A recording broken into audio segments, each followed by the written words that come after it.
Halo, selamat hari Minggu semua saudara dan saudariku terkasih. Hari ini kita membuka pekan Prapaskah kita yang pertama. Bacaan Injil yang kita dengarkan pada pekan ini tidak sangat panjang, cukup singkat. Isinya antara dua hal. Yang pertama, kisah bagaimana Tuhan Yesus dibawa oleh Roh ke padang gurun, lalu mengalami cobaan. Dan yang kedua, episode di mana Tuhan Yesus memaklumatkan bahwa waktu untuk pertobatan sudah datang, sudah genap, begitu, kurang lebih seperti itu. Maka berbicara tentang waktu, sebetulnya ada sesuatu yang cukup menggelitik pikiran saya. Karena apa? Karena tidak jarang ada orang-orang yang dalam menyelesaikan pekerjaannya, merampungkan tugasnya, kadangkala muncul problem yang berkaitan dengan waktu, gitu ya.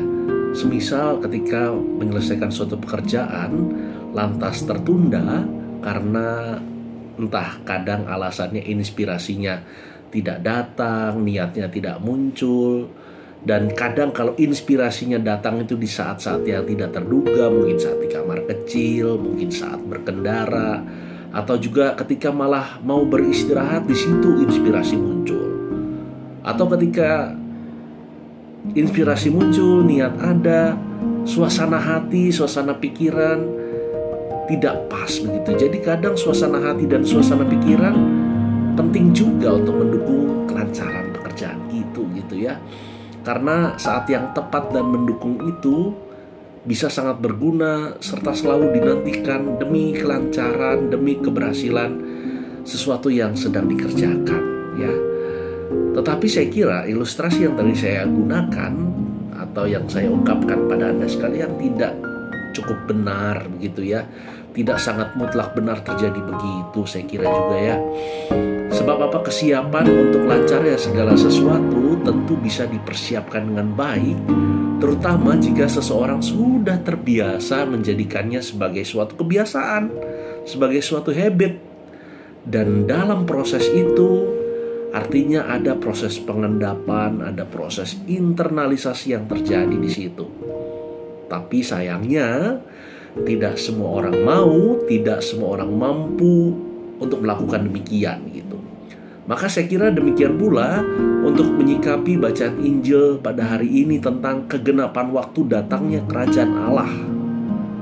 Sikap yang diamanatkan oleh Injil pada hari ini adalah sikap pertobatan, sikap penyesalan yang sempurna, sikap penyesalan yang sungguh-sungguh, yang tidak ragu-ragu, apalagi barangkali penuh perhitungan di sana sini.